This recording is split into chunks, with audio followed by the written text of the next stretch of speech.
Mika 5 ayat 1. Tetapi engkau, hai Betlehem Efrata, hai yang terkecil di antara kaum-kaum Yehuda, daripadamu akan bangkit bagiku seorang yang akan memerintah Israel, yang permulaannya sudah sejak purbakala, sejak dahulu kala. Selamat pagi Bapak Ibu Jemaat sekalian. Kita akan memulaikan ibadah kita pada pagi hari ini. Salam sejahtera bagi kita semua. Mari kita semua datang kepada Allah Tritunggal dengan membawa rasa hormat dan syukur kita kepadanya. Jemaat, saya persilakan untuk bangkit berdiri dan melakukan saat teduh.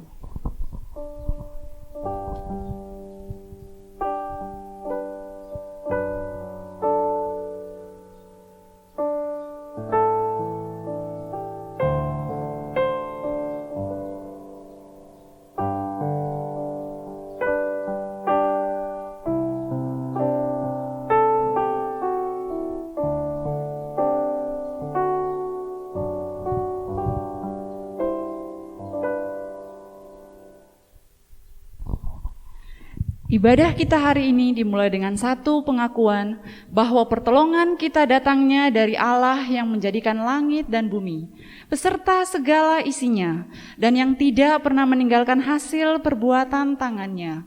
Turunlah kiranya atas kita sekalian kasih karunia dan damai sejahtera dari Allah Bapa, Anak, dan Roh Kudus. Amin. Membuka ibadah kita pada pagi hari ini, kita akan memuji Allah Tritunggal dengan menyanyikan KPPK nomor 37, Tuhan yang kukasihi. KPPK nomor 37, Tuhan yang kukasihi.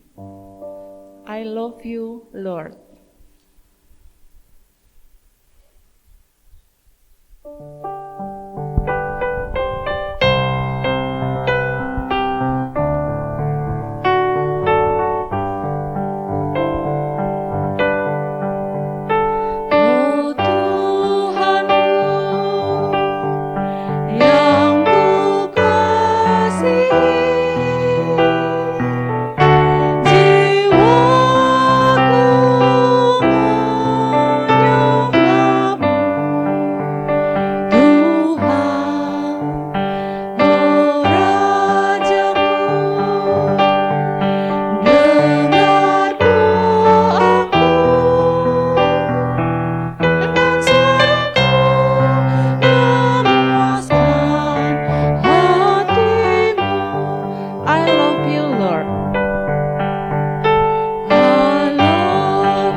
Dengarkanlah nats Alkitab yang menjadi landasan ibadah kita pada pagi hari ini yang terdapat di dalam Yeremia 33 ayat 14-16.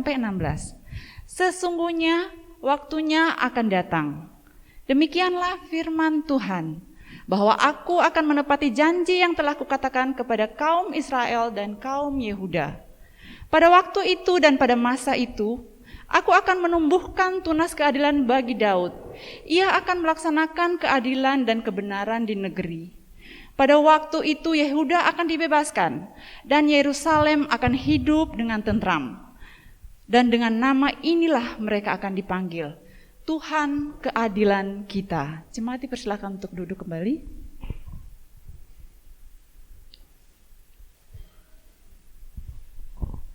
Mari jemaat sekalian, kita akan memuji Allah dengan KPPK nomor 310, Ku hanya seorang berdosa. KPPK nomor 310, Ku hanya seorang berdosa.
Mari jemaat sekalian, kita bangkit berdiri.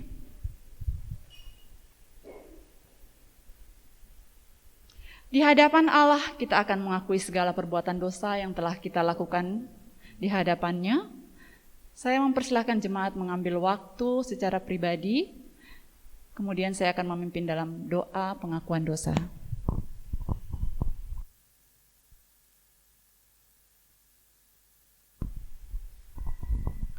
Allah Bapa yang bertata dalam kerajaan surga, pemilik kehidupan kami, pemberi anugerah yang tak terhingga bagi setiap kami yang mau percaya.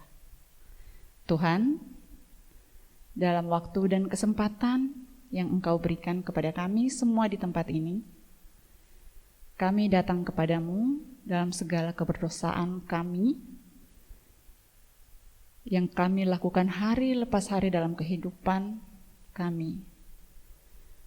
Kami mau mengakui segala perbuatan jahat kami, hati dan pikiran kami yang tidak melakukan kehendak-Mu, yang terus jatuh, yang tidak memuliakan Engkau. Sungguh semuanya itu membuat kami sangat tidak layak untuk datang kepadamu. Dan dalam semua itu Tuhan, hanya Engkau tempat kami untuk memohon pengampunan. Kiranya Engkau menguduskan kami, untuk kami dapat layak datang beribadah kepadamu. Ampuni segala dosa kami, ampuni segala ketidaklayakan ini. Kami mau beribadah saat ini Dan kami mau menyerahkan ibadah ini ke dalam tangan pengasihan-Mu. Dari awal sampai dengan berakhirnya, kiranya Engkau yang menuntun dan menjaga hati dan pikiran kami. Ini doa kami yang kami bawa dalam satu nama Tuhan kami Yesus Kristus, Juru Selamat kami yang hidup. Amin.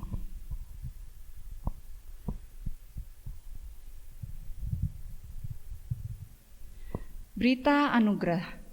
Jemaat sekalian, dengarkanlah berita anugerah bagi kita yang mengaku dosa kepada Allah, yang terambil dalam Efesus 2 ayat 8 sampai 9.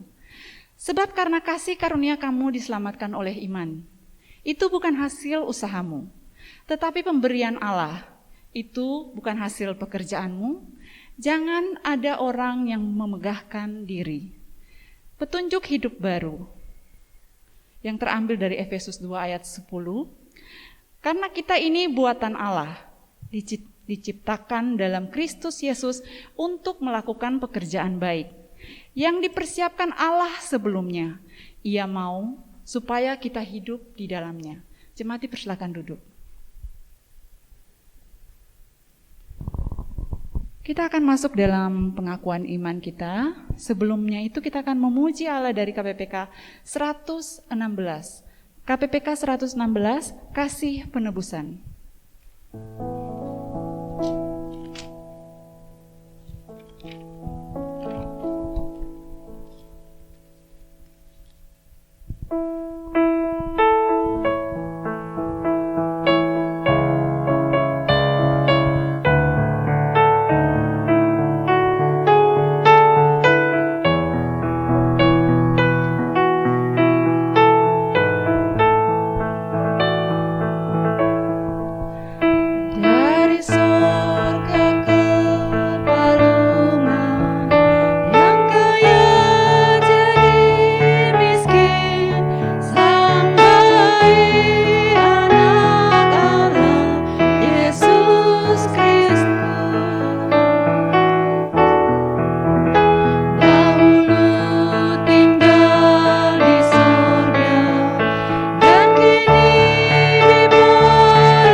Kita bangkit berdiri.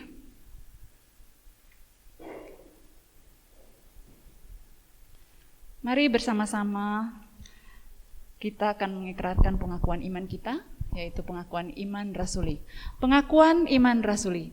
Aku percaya kepada Allah, Bapa yang Maha Kuasa, Halik langit dan bumi, dan kepada Yesus Kristus, anaknya yang tunggal Tuhan kita, yang dikandung daripada Roh Kudus, lahir dari anak darah Maria, yang menderita sengsara di bawah pemerintahan Pontius Pilatus, disalibkan, mati dan dikuburkan, turun ke dalam kerajaan maut. Pada hari yang ketiga, bangkit pula dari antara orang mati. Naik ke surga, duduk di sebelah kanan Allah, Bapa yang Maha Kuasa. Dan dari sana ia akan datang untuk menghakimi orang yang hidup dan yang mati. Aku percaya kepada Roh Kudus, gereja yang kudus dan am, persekutuan orang kudus, pengampunan dosa, kebangkitan tubuh, dan hidup yang kekal. Amin. Doa syafaat dibawakan oleh hambanya.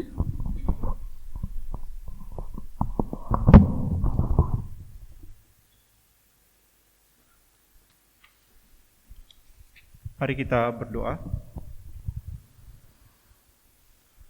Bapa kami yang di surga, di pagi hari ini kami datang menghadap kepada Engkau, mengucap syukur oleh karena rahmat-Mu, kasih-Mu yang boleh Engkau senantiasa tunjukkan di dalam kehidupan setiap anak-anak-Mu. Bahkan secara khusus di minggu ini kami ingin berdoa untuk keluarga Ibu Maya. Di dalam kedukaan yang mereka alami karena kehilangan orang yang mereka kasihi, namun kami bersyukur karena Engkau adalah Allah yang hidup, yang juga tetap menyatakan kasih-Mu, kemurahan hati-Mu kepada keluarga.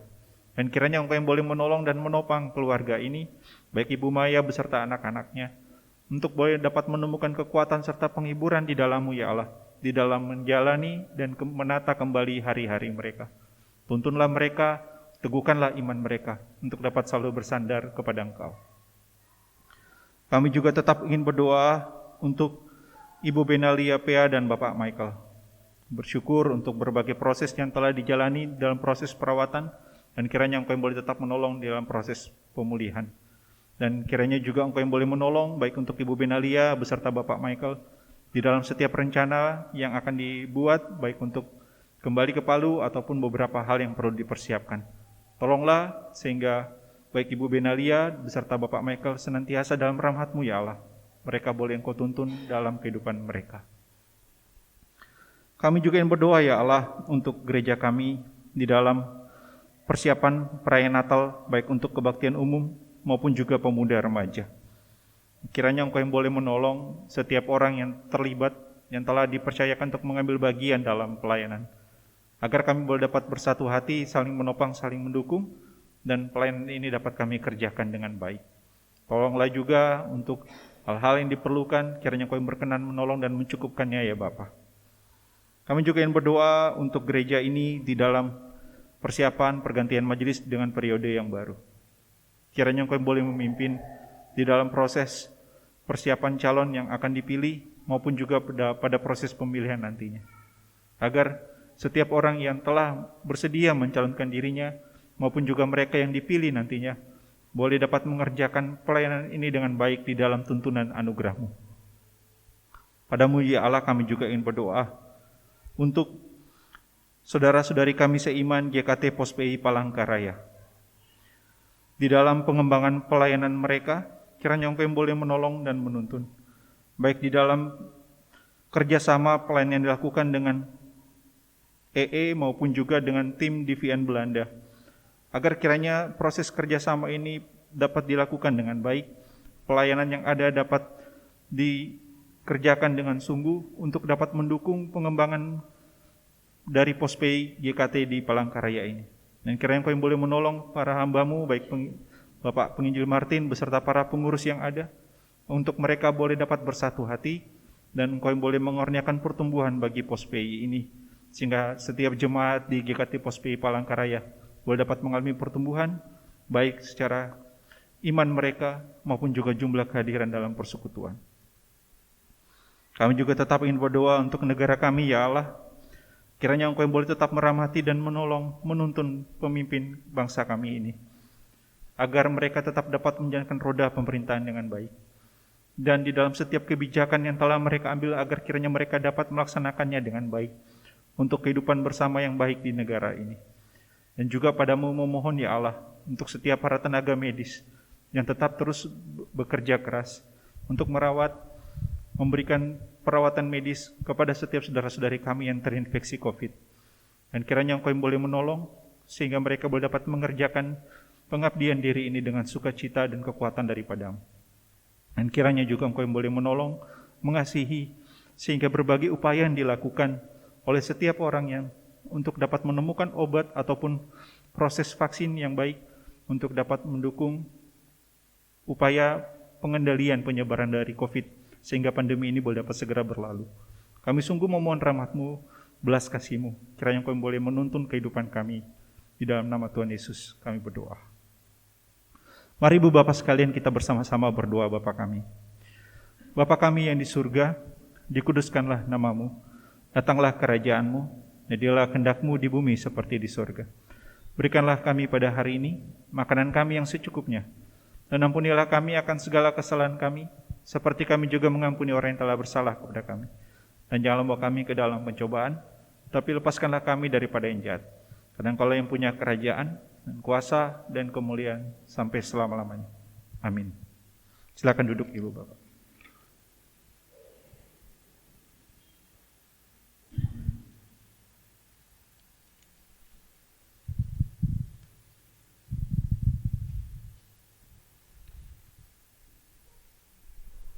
Saat ini kita akan merenungkan firman Tuhan bersama-sama. Oleh karena itu mari kita mempersiapkan diri kita melalui pujian yang akan kita naikkan dalam KPPK 174, Pandanglah pada Yesus. Turn your eyes upon Jesus. Di dalam warta jemaat ada terselip teks lagu yang akan kita nyanyikan.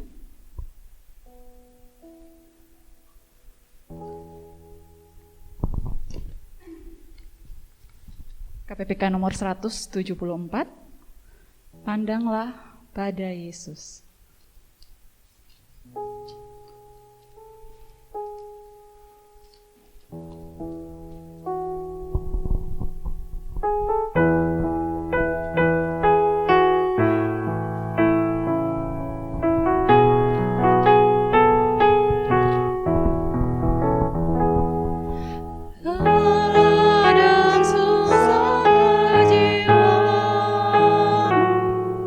Segala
dipersilakan.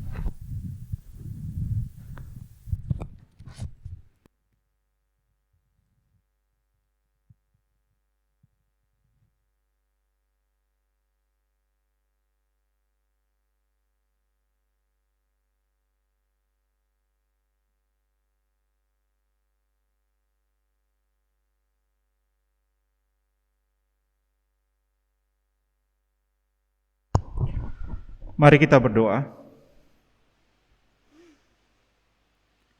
Kepada Engkau ya Allah kami datang di pagi ini. Bersyukur dan berterima kasih untuk kami boleh lagi akan membaca serta akan merenungkan firman-Mu.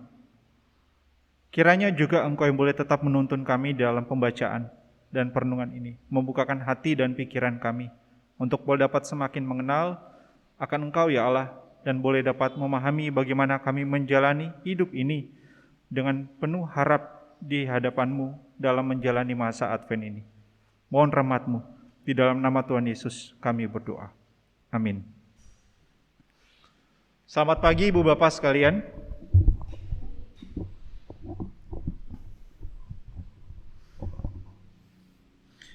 Ya, pagi ini kita memasuki Minggu Advent kedua sesuai dengan kalender gerejawi.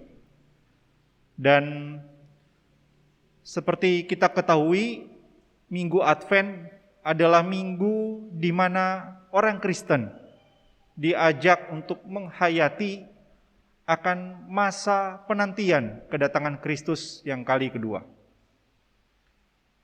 Memang seorang teolog pernah berkata dalam masa Advent itu paling tidak orang Kristen diajak untuk merenungkan atau menghayati 3 aspek kehadiran Kristus. Yang pertama adalah kehadiran Kristus yang telah datang ke dalam dunia pada kedatangannya yang pertama.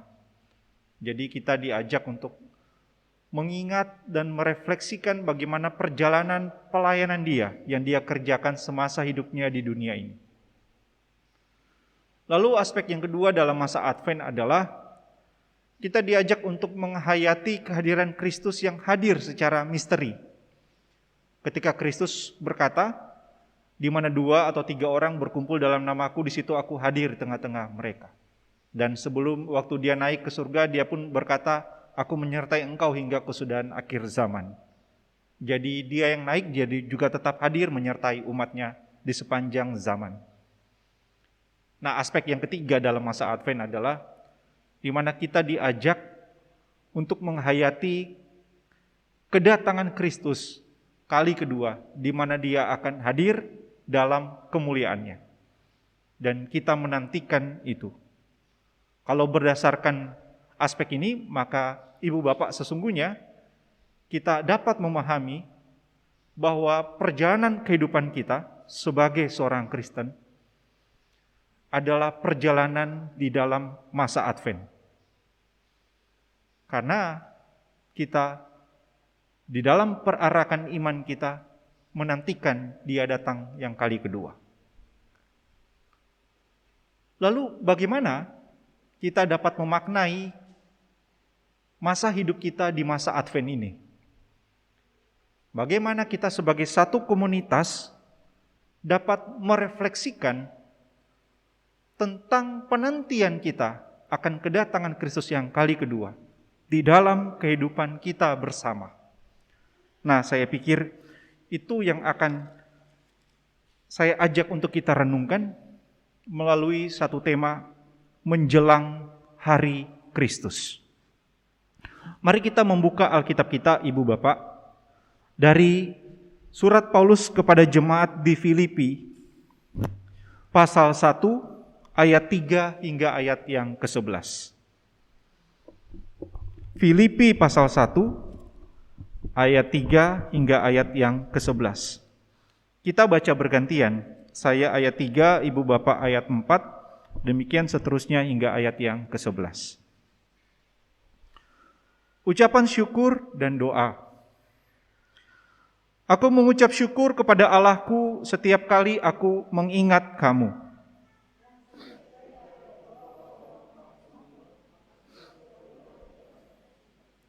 Aku mengucap syukur kepada Allahku karena persekutuanmu dalam berita Injil, mulai dari hari pertama sampai sekarang ini.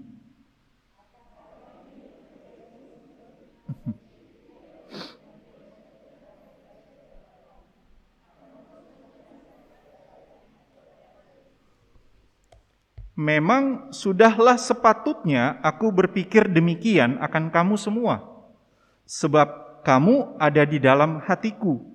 Oleh karena kamu semua turut mendapat bagian dalam kasih karunia yang diberikan kepadaku, baik pada waktu aku dipenjarakan maupun pada waktu aku membela dan meneguhkan berita Injil.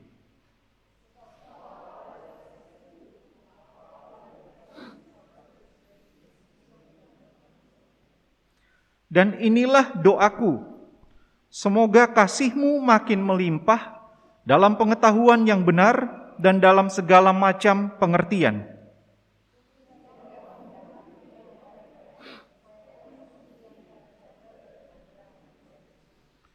Penuh dengan buah kebenaran yang dikerjakan oleh Yesus Kristus untuk memuliakan dan memuji Allah.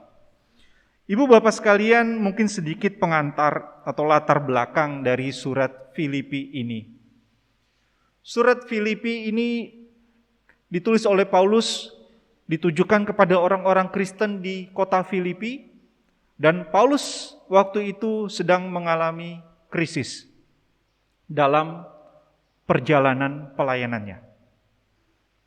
Krisis apa? Dia waktu itu sedang dipenjara. Itu ibu bapak bisa lihat nanti di pasal 1 ayat yang ke-13. Dia menulis surat ini, dia sendiri sedang dalam krisis, dia itu di penjara. Bahkan dia pun mulai menunjukkan beberapa indikasi di dalam surat ini bahwa dia mulai menyadari nampaknya dia bukan hanya akan dipenjara saja, tapi dia juga sedang sebentar lagi akan menghadapi kematiannya. Nanti ibu bapak bisa lihat itu. Ada beberapa kali perkataan di dalam Filipi ini ketika dia berkata, hidup bagiku adalah Kristus, mati adalah keuntungan, lalu aku didesak dari dua pihak. Ada indikasi-indikasi di mana dia mulai menyadari bahwa nampaknya perjalanan pelayanan hidupnya itu akan berakhir sebentar lagi. Jadi Paulus sedang di dalam krisis ketika menulis surat ini. Krisis dalam perjalanan pelayanannya. Ada kesulitan, ada tantangan yang sedang dia hadapi. Kalau membayangkan dari sisi Paulus, kalau kita berada di posisi Paulus ya,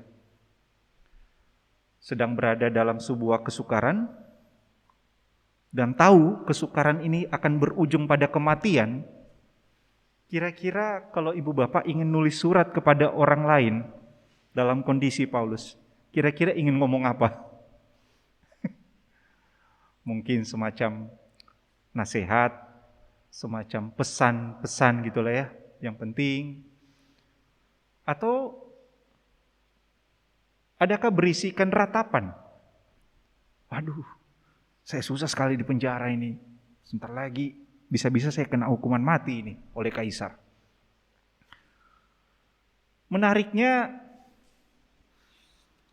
di dalam surat Filipi ini, kita tidak menemukan satupun ratapan atau penyesalan oleh Paulus di dalam pelayanannya.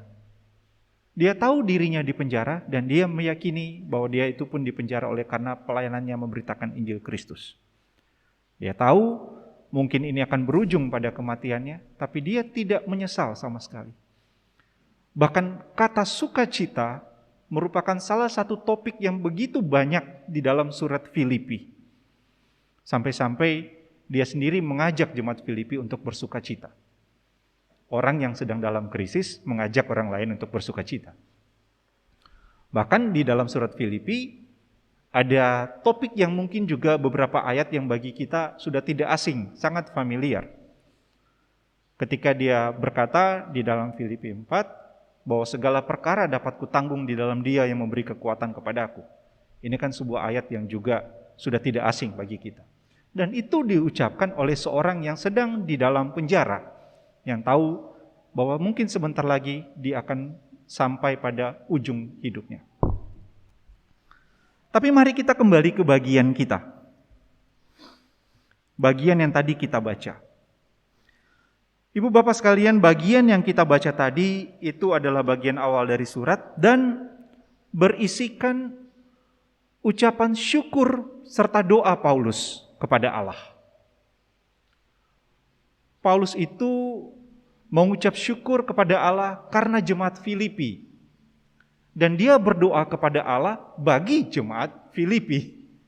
Memang nampak sebuah cara pengungkapan terima kasih yang unik, sedikit berbeda.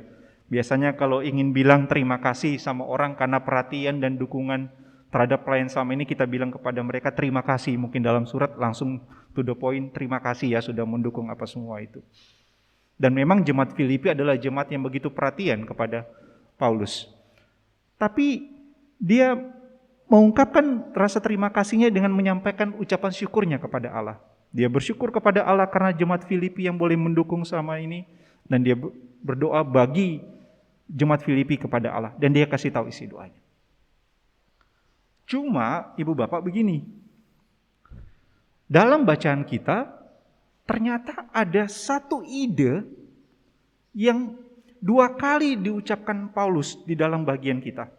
Bahkan ide itu nanti muncul lagi di ayat yang lain. Yaitu tentang hari Kristus.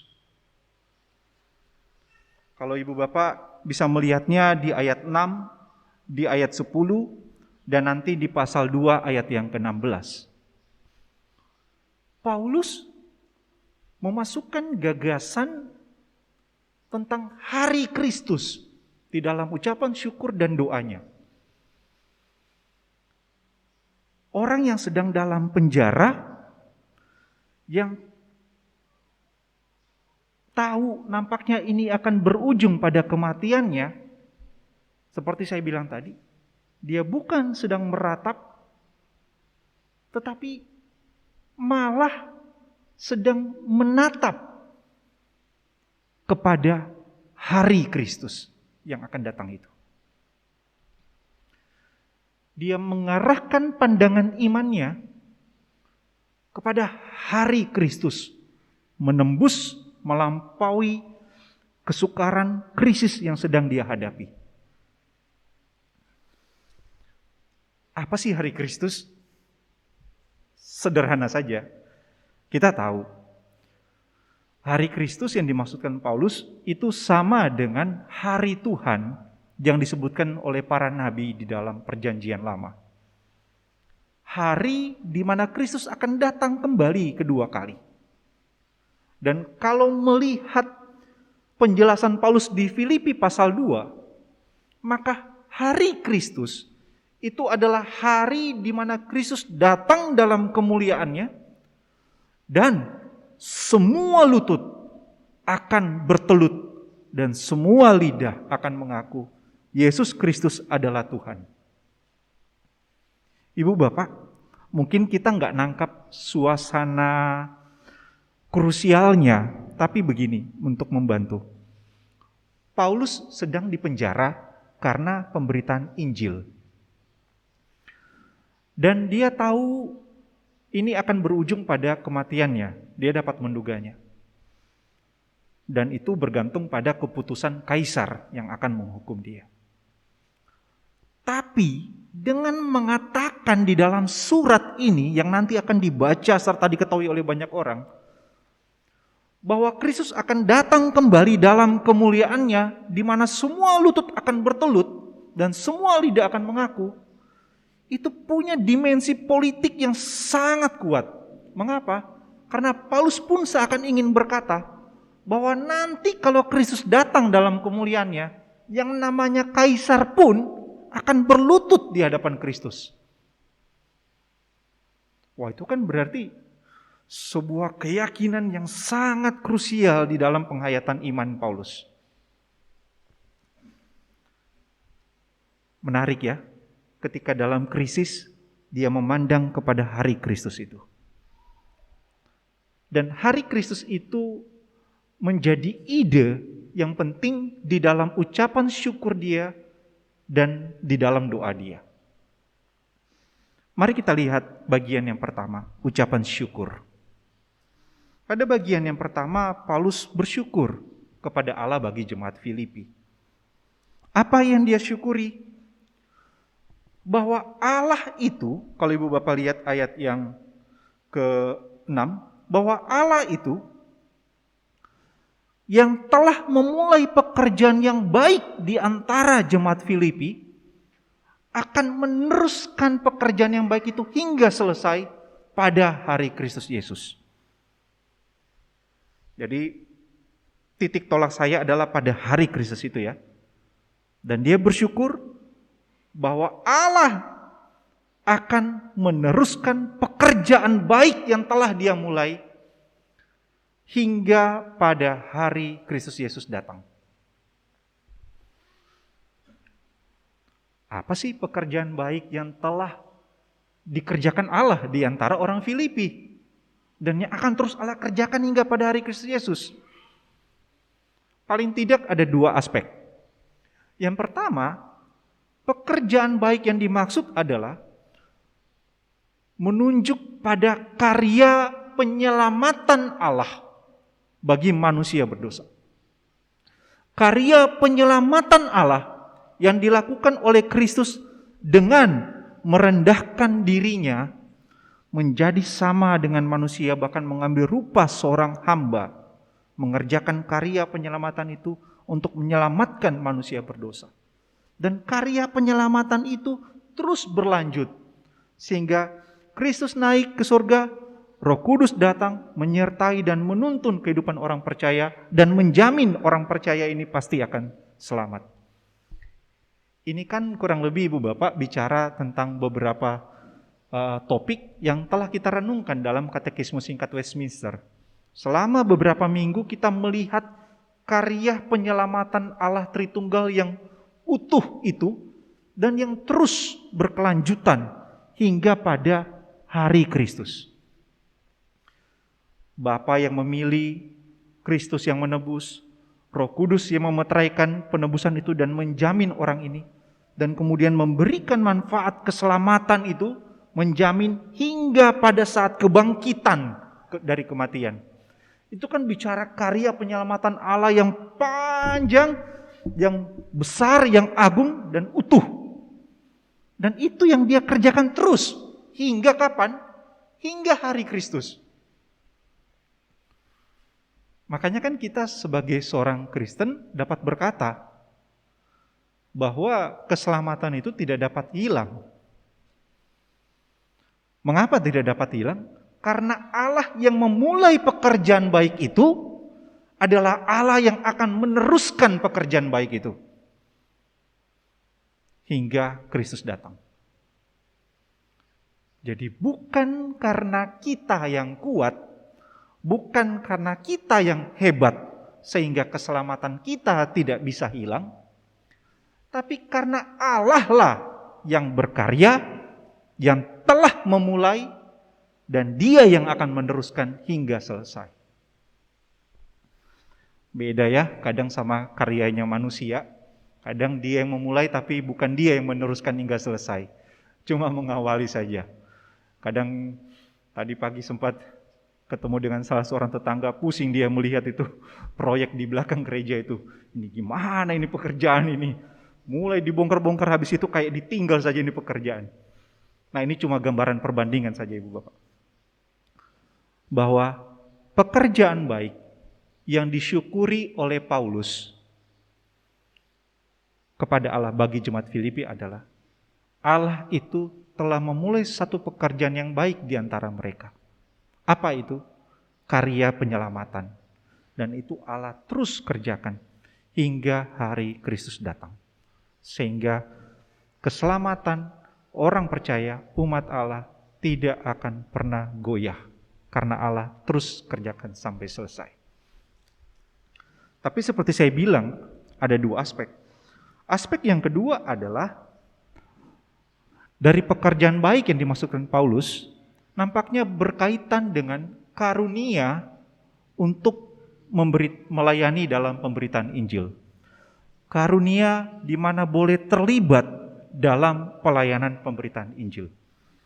Kalau Ibu Bapak lihat dari ayat 5 hingga ayat yang ke-7, Paulus di situ mengungkapkan dia bersyukur karena jemaat Filipi ini itu begitu perhatian, begitu mendukung Paulus di dalam pelayanan pemberitaan Injil yang dikerjakan Paulus. Mereka jemaat yang begitu setia, bertekun menopang Paulus dalam pelayanan itu. Meskipun Ibu Bapak, jemaat ini bukanlah jemaat yang besar, bukan pula jemaat yang kaya. Karena kalau melihat catatan yang lain, jemaat ini adalah jemaat yang miskin. Jemaat yang juga sedang dalam krisis. Jadi Paulus dalam krisis di pelayanan, mereka tetap dukung.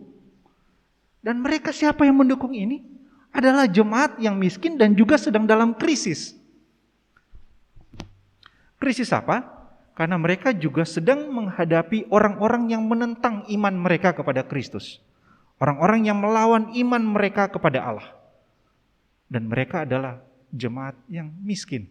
Tetapi mereka begitu perhatian, begitu mendukung Paulus dalam pelayanan pemberitaan Injil. Sampai-sampai ada beberapa kali mereka memberikan persembahan berupa uang yang dititipkan oleh beberapa utusan kepada Paulus. Makanya kan di Filipi 4, Paulus kan sampai berkata, aku tahu apa itu kekurangan, aku tahu apa itu kelimpahan. Segala perkara dapat kutanggung dalam Dia yang memberi kekuatan kepadaku. Tapi aku bersyukur karena kamu perhatian kepadaku untuk mendukung pelayanan ini.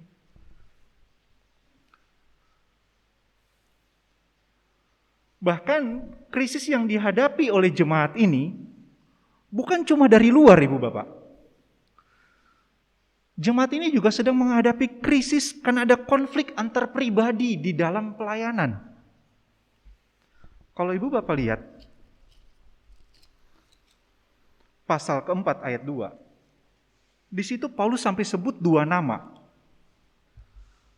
Euodia dan Sintike kunasehati supaya sepikir dalam Tuhan. Siapa mereka ini? Mereka ini nampaknya berdua adalah diaken di dalam jemaat yang sedang ada konflik. Dan konflik di antara dua orang ini itu berdampak dalam kehidupan jemaat. Makanya di Filipi 2 Paulus sampai ngomong, kamu harus bersatu hati saat sepikir dalam pelayanan seperti Kristus. Maksud saya adalah begini. Jemaat Filipi bukanlah jemaat yang kaya. Tetapi mereka begitu mendukung pelayanan pemberitaan Injil. Jemaat Filipi pun juga sedang lagi mengalami krisis. Bukan bebas dari masalah. Mereka sedang menghadapi ancaman dari guru-guru palsu, bahkan dari para lawan yang menentang iman mereka kepada Allah. Mereka pun sedang mengalami krisis internal karena ada konflik di antara jemaat, bahkan para pemimpin di dalam pelayanan itu. Tetapi krisis yang mereka hadapi, kemiskinan yang mereka miliki, tidaklah membatasi, bahkan menghentikan mereka untuk mengerjakan pemberitaan Injil. Tidaklah menyurutkan semangat mereka untuk mendukung pelayanan pemberitaan Injil. Dan Paulus memberitahu kepada mereka bahwa itu sebenarnya karena kasih karunia Allah. Bisa terlibat, bisa turut berbagian dalam pelayanan pemberitaan Injil, itu semata-mata karena kasih karunia Allah, Ibu Bapak. Paulus bilang, kerjakan keselamatanmu dengan takut dan gentar. Ada aspek tanggung jawab. Di dalam surat Filipi juga. Tetapi Allah yang mengerjakan di dalam dirimu itu, baik kemauan maupun untuk kerelaan melakukan pekerjaan itu. Berarti Allah yang menggerakkan mereka. Dengan kata lain, ketekunan jemaat ini untuk bisa terlibat dalam pemberitaan Injil dengan setia, itu pun semata-mata karena kasih karunia Allah. Dan Paulus bersyukur untuk itu.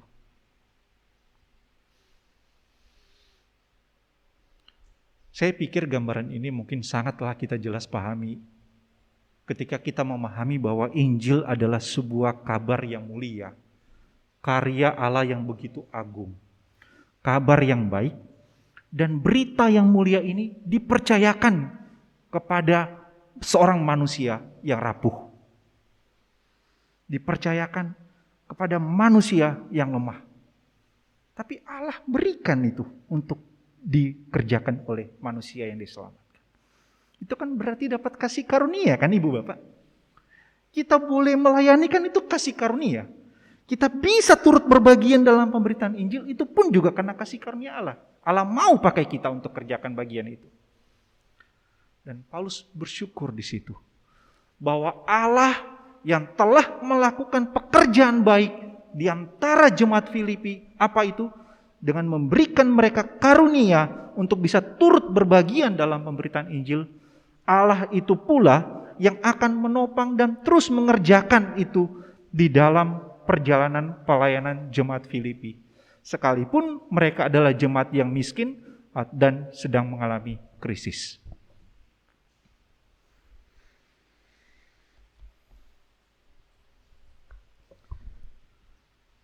Mari kita lanjut poin yang kedua.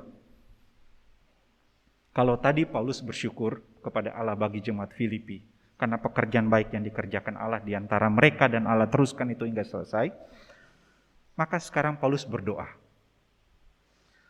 Paulus berdoa di ayat 9 hingga ayat yang ke-11. Dia berdoa kepada Allah bagi jemaat Filipi supaya jemaat Filipi itu memiliki kasih yang melimpah di dalam kebenaran. Kasih yang bertumbuh, yang melimpah di dalam pemahaman akan kebenaran. Supaya apa? Supaya dengan kasih yang melimpah dalam kebenaran itu, jemaat Filipi bisa mengerti apa yang baik, mereka bisa hidup benar di hadapan Allah, dan bisa menghasilkan buah kehidupan yang memuji dan memuliakan Allah. Menarik nih di sini. Kasih dikaitkan dengan pengetahuan akan kebenaran. Kasih dikaitkan dengan kebenaran. Paulus bukan berbicara tentang kasih yang begitu sentimental, yang hanya sekedar emosi meluap semata, tapi kasih yang memiliki pemahaman. Kasih yang punya pengetahuan akan apa yang benar. Dan dia berdoa supaya Tuhan berikan kelimpahan kepada mereka untuk hal itu. Saya sih memahaminya begini, Ibu Bapak. Ini kan doa. Paulus berdoa ini bisa saja kan dia tidak beritahu sama jemaat Filipi isi doanya ini kan. Tapi dia kasih tahu sama jemaat Filipi. Jemaat Filipi, saya berdoa loh bagi kalian. Supaya Allah itu beri kamu kasih yang melimpah dalam kebenaran sehingga kamu bisa hidup benar untuk kemuliaan Allah. Dengan kata lain, dengan memberitahu isi doanya bagi mereka, Paulus sebenarnya ingin mendorong supaya jemaat Filipi bisa memiliki pemahaman akan kebenaran yang baik. Sehingga kasih mereka itu boleh melimpah. Ini ya, perhatikan ya Ibu Bapak ya. Pemahaman akan kebenaran bagi Paulus seharusnya itu bisa menghasilkan kasih yang melimpah di dalam diri seorang Kristen. paham apa itu kebenaran, mengerti dengan bijak apa yang benar, itu mendorong, mengerjakan kasih di dalam diri orang itu.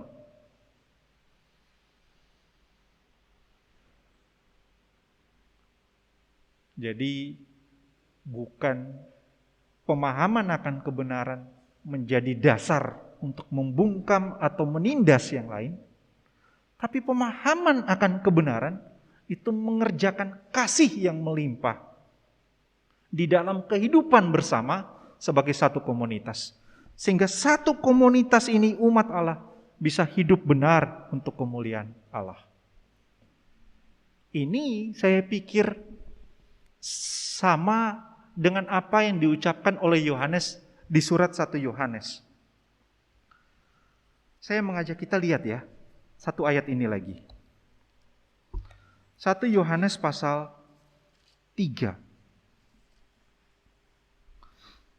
Ayat yang ke-18. 1 Yohanes pasal 3 ayat yang ke-18. Anak-anakku, marilah kita mengasihi, bukan dengan perkataan atau dengan lidah. Ini kan sama seperti kayak ngomong, kalau mengasihi itu jangan cuma omong doang gitu. Jadi bukan dengan perkataan dengan lidah, tapi mengasihi dengan apa? Dengan perbuatan. Nah ini kan dibilang, kalau mengasihi itu tunjukin dong apa perbuatannya. Tapi Yohanes kasih lanjut lagi. Dan dalam apa? Dalam kebenaran. Jadi bukan sekedar perbuatan, tapi perbuatan yang dilakukan di dalam kebenaran. Berarti kasih dan kebenaran punya korelasi yang erat di dalam pemahaman Paulus termasuk Yohanes. Sehingga ini sebenarnya ingin mendorong jemaat Filipi, Paulus ingin mendorong jemaat Filipi, saya berdoa loh bagi kamu kepada Allah supaya kamu bisa punya kasih yang melimpah dalam kebenaran, supaya kamu itu juga kerjakan itu, supaya kamu tetap bisa memiliki kasih yang melimpah dalam kebenaran itu, sehingga kamu bisa tahu apa yang baik dan mengerjakan buah kebenaran untuk kemuliaan Allah. Lalu Ibu Bapak, dengan memahami semua ini, apa kaitannya dengan kita gitu kan? Apa yang bisa kita refleksikan bagi diri kita dari perikop ini dalam masa Advent?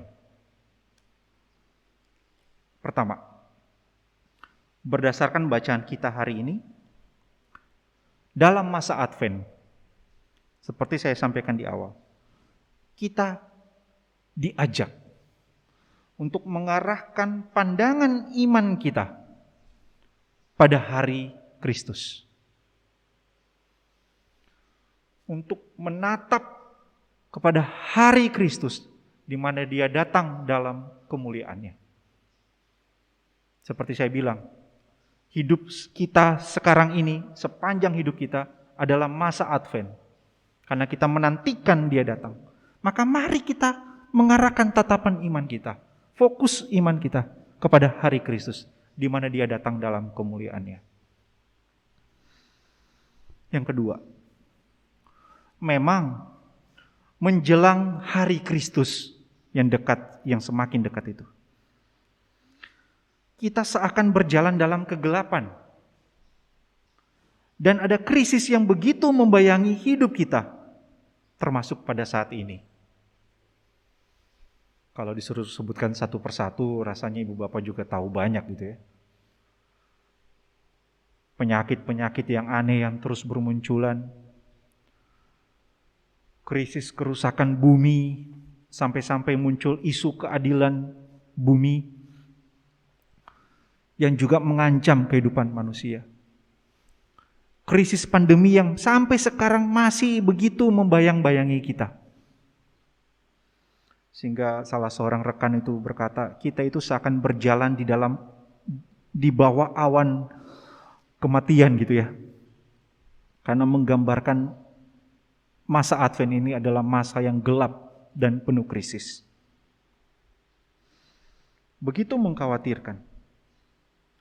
Namun begini, yang ketiga, dengan mengarahkan pandangan iman kita kepada hari Kristus, dengan menatap kepada hari Kristus, kita dapat berharap dengan penuh keyakinan dan sukacita. Mengapa? Karena kita punya Allah yang telah dan akan meneruskan pekerjaan baik yang Dia kerjakan di antara kita. Dia yang telah mengerjakan karya penyelamatan itu telah memulainya dan Dia akan teruskan hingga pada hari Kristus. Sehingga sekalipun dalam masa Advent ini kita seakan berada di dalam krisis atau bayang-bayang maut yang terus akan membayangi kita, tapi kita yakin Allah itu tetap bekerja hingga akhir guna keselamatan kita. Sehingga keselamatan kita terjamin bukan karena kita, tapi karena Allah. Selain itu, sekalipun ada krisis yang sedang kita hadapi menjelang hari Kristus, baik krisis karena kesukaran hidup, atau krisis karena ada perlawanan terhadap iman kita sebagai orang Kristen, atau krisis dalam kehidupan kita bersama sebagai umat Allah di tempat ini, dengan krisis-krisis yang kita ketahui yang sama-sama sedang kita hadapi. Ibu bapak mungkin kalau melihat laporan keuangan atau pergumulan apa, ataupun menyadari bahwa dalam kehidupan bersama di antara kita ada konflik antar pribadi yang mungkin begitu bergesekan.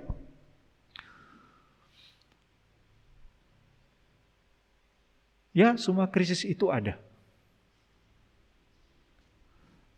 Cuma yang ingin saya katakan adalah dengan tetap memandang pada hari Kristus, sehingga sekalipun ada krisis di dalam kehidupan kita bersama sebagai umat, kita tetap dapat bersuka cita. Mengapa? Karena Dia bukan saja mengerjakan karya penyelamatan bagi kita hingga selesai, tapi Dia juga tetap mau mempercayakan pelayanan, pemberitaan Injil untuk bisa kita kerjakan.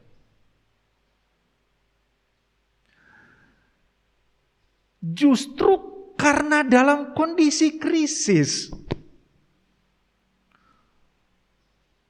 pelayanan pemberitaan Injil, pemberitaan kabar baik itu tetap penting untuk dilakukan. Iya kan? Karena ada begitu banyak orang di luar sana yang dalam kesukaran. Maka di mana kita sebagai seorang Kristen yang telah diberikan karunia ini untuk mengerjakan pemberitaan kabar baik itu? Dan kita bersyukur karena Allah masih percayakan itu, karunia itu kepada kita. Maka mari kita kerjakan pelayanan pemberitaan Injil ini melalui kata dan karya kita dalam hidup ini, sehingga Injil itu dapat terberitakan kepada banyak orang. Sehingga mereka boleh mendengar dan berjumpa dengan Injil yang menyelamatkan. Mereka boleh mendengar dan berjumpa dengan Injil yang membebaskan. Mereka boleh mendengar dan berjumpa tentang Injil Kerajaan Allah.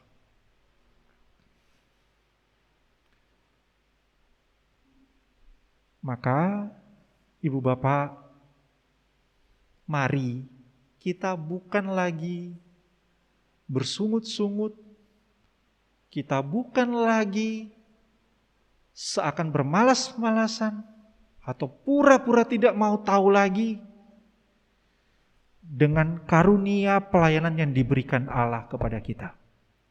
Hanya gara-gara alasan lagi ada krisis. Tapi justru dalam krisis itu, Allah masih memberikan karunia-Nya kepada kita untuk kita kerjakan Maka mari kita bersama-sama kerjakan pelayanan itu dengan baik, dengan penuh tanggung jawab.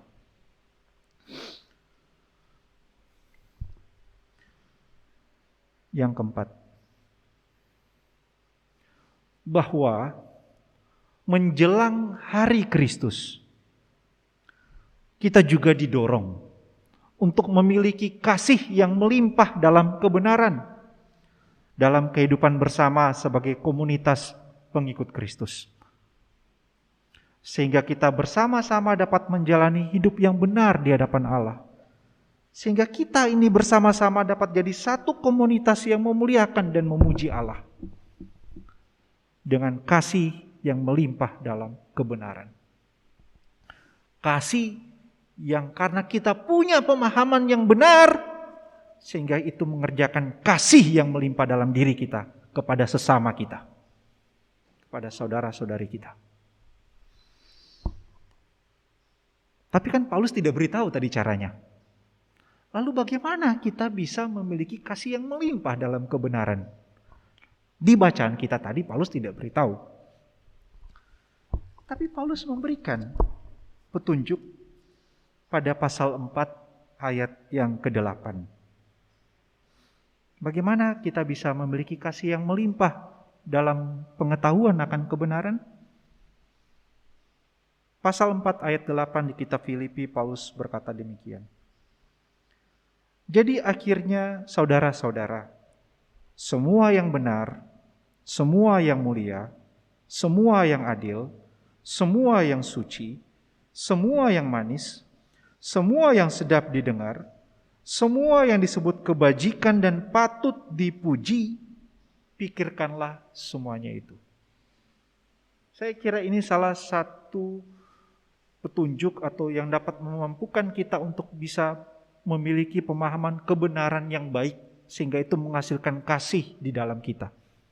Yaitu bagaimana kita mendisiplin pikiran kita, sehingga kita bisa dapat memahami apa yang baik, apa yang benar, apa yang bajik, apa yang patut dipuji di dalam kehidupan bersama. Sehingga waktu kita ingin berkata atau bertindak kepada sesama kita dalam kehidupan bersama di komunitas ini, kita dapat memikirkan, apakah perkataan saya ini adalah sesuatu yang benar, sesuatu yang bajik untuk dapat diungkapkan kepada dia. Apakah tindakan saya ini adalah sesuatu yang mulia, sesuatu yang benar untuk saya lakukan kepada dirinya.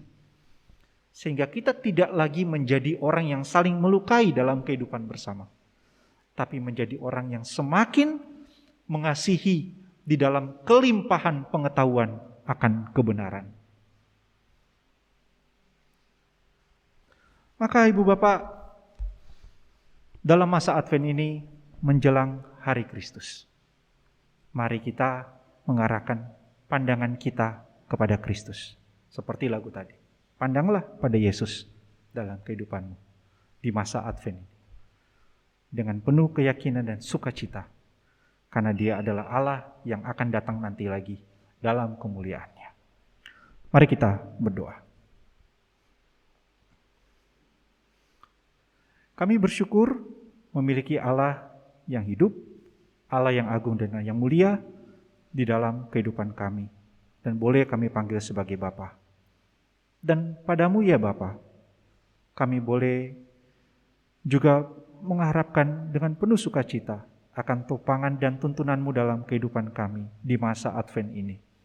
Di dalam penantian kami akan kedatangan Kristus yang kedua. Kiranya Engkau boleh terus menuntun dan mendidik kami untuk selalu melihat akan kemurahan kasih-Mu yang terus Engkau kerjakan di dalam kehidupan kami bersama. Engkau yang telah memberikan karunia keselamatan kepada kami dan terus mengerjakan itu. Engkau pula yang telah memberikan karunia kepada kami untuk boleh turut berbagian dalam pelayanan pemberitaan Injil yang mulia itu. Dan karena itu tolong topang kami untuk dapat mengerjakan pelayanan ini dengan baik, sekalipun dalam kondisi krisis yang sedang kami hadapi. Dan kami pun juga memohon agar kami boleh bertumbuh dalam pemahaman yang baik, dalam kebenaran, sehingga itu boleh menghasilkan kasih yang melimpah dalam kehidupan kami bersama.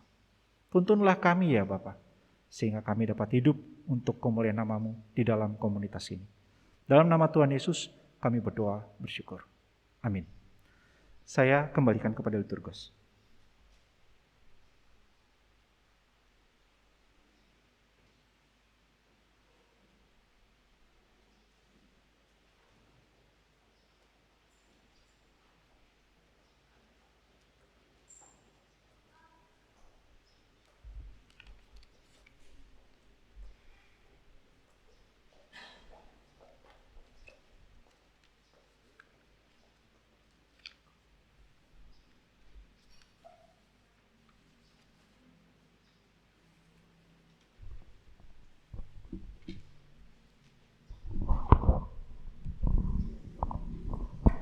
Terima kasih kepada hamba-Nya yang telah menaburkan benih firman Tuhan pada kita semua di tempat ini. Kiranya hati kita merupakan tanah yang subur yang akan menghasilkan buah yang lebat bagi kemuliaan Allah. Kita akan masuk dalam pembacaan Katekismus Heidelberg. Jemaat saya persilakan untuk bangkit berdiri.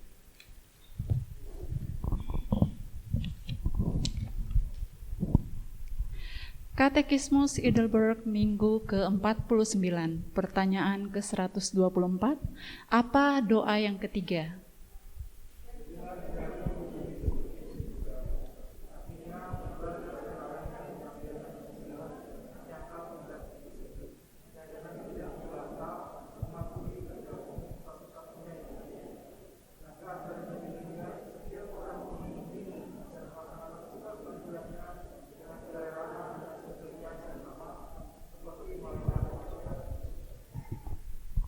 Silakan duduk.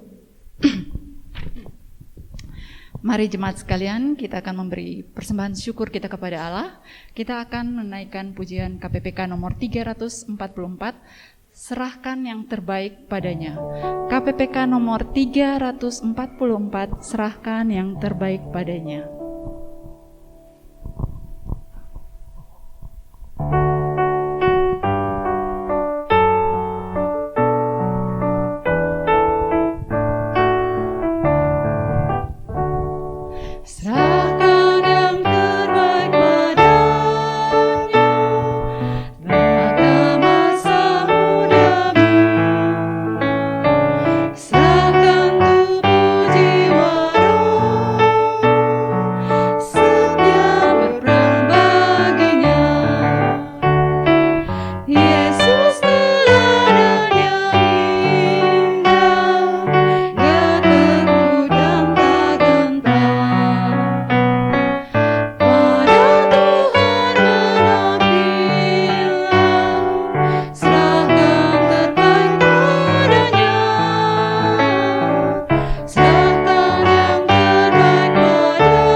Kita akan mendoakan persembahan kita. Mari kita satu dalam doa. Allah Bapa yang bertata dalam kerajaan surga, Maha Suci, Maha Kudus, Maha Mulia Engkau di tempat yang maha tinggi. Saat ini, untuk waktu dan kesempatan yang Engkau berikan bagi kami, datang membawa ungkapan syukur kami kepadamu. Tuhan, kami rindu untuk selalu memberikan yang terbaik kepada Tuhan, yang terutama adalah hidup kami sebagai hidup yang berkenan di hadapan-Mu. Dan saat ini, ungkapan syukur kami yang kami boleh bawa ke tempat-Mu, untuk memuji dan memuliakan Engkau, untuk pelebaran kerajaan-Mu di tempat ini, dan menjadikan GKT Trinity sebagai saluran berkat-Mu. Tuhan, kiranya Engkau berkenan menerima persembahan syukur kami, Engkau memberkati tangan-tangan yang telah membawa ungkapan syukur ini. Kiranya semua ini hanya untuk puji dan kemuliaan Tuhan semata. Ini doa kami dan ungkapan syukur kami yang kami bawa hanya dalam satu nama, Tuhan kami Yesus Kristus. Amin. Silakan duduk.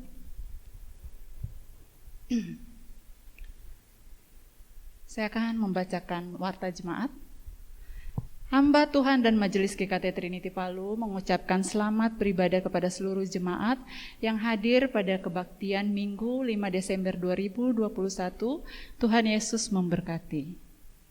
Untuk jemaat yang berulang tahun, periode tanggal 28 November sampai 5 Desember adalah Evangelis Michael, tanggal 1 Desember.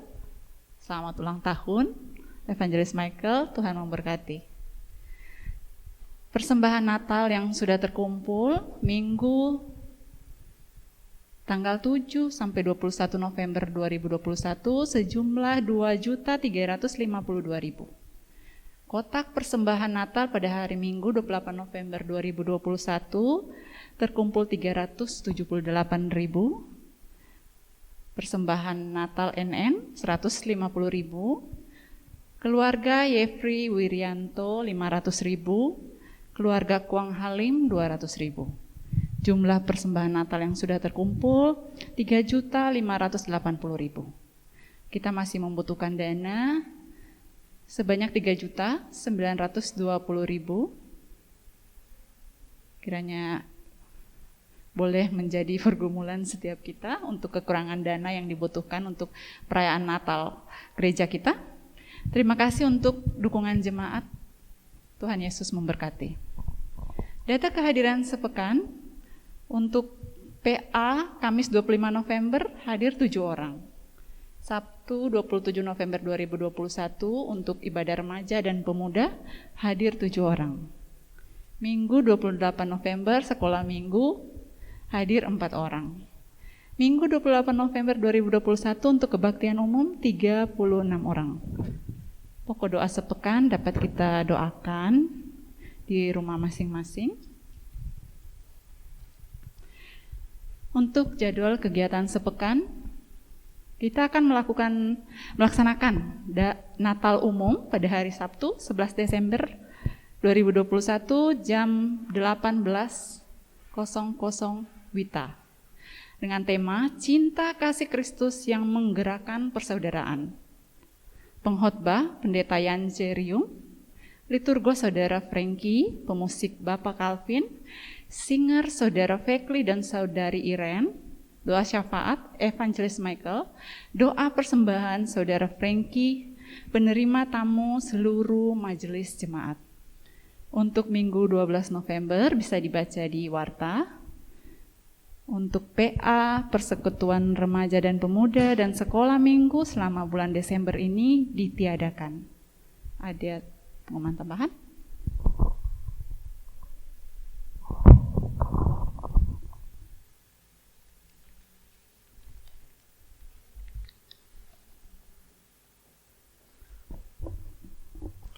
Ya Ibu Bapak, sedikit tambahan berkaitan dengan kegiatan kita minggu depan. Jadi hari Sabtu itu seperti yang di warta, kita akan ada perayaan Natal di gereja. Di tempat ini jam 6 malam akan dilayani oleh Pendeta Yan Ceriung dari Departemen Misi Sinode GKT. Lalu besoknya, hari Minggu, juga tetap akan dilayani oleh Pendeta Yan Ceriung dan akan ada sakramen perjamuan kudus. Jadi diharapkan Ibu Bapak boleh dapat mempersiapkan diri di dalam mengikuti sakramen perjamuan kudus pada hari Minggu depan.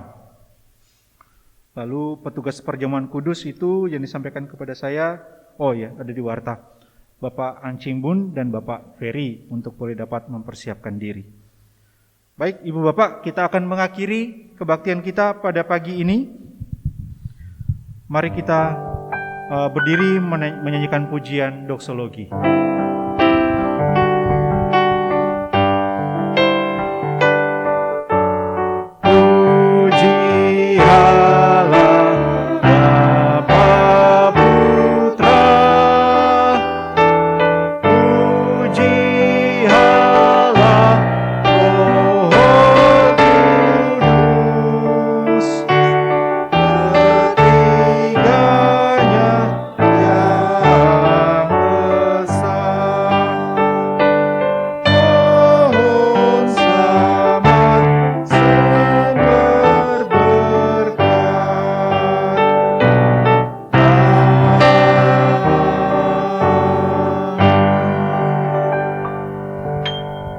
Marilah kita mengarahkan hati kepada Allah dan marilah kita menerima berkat-Nya.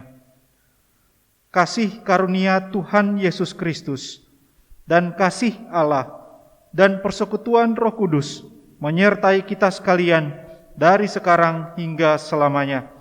Amin.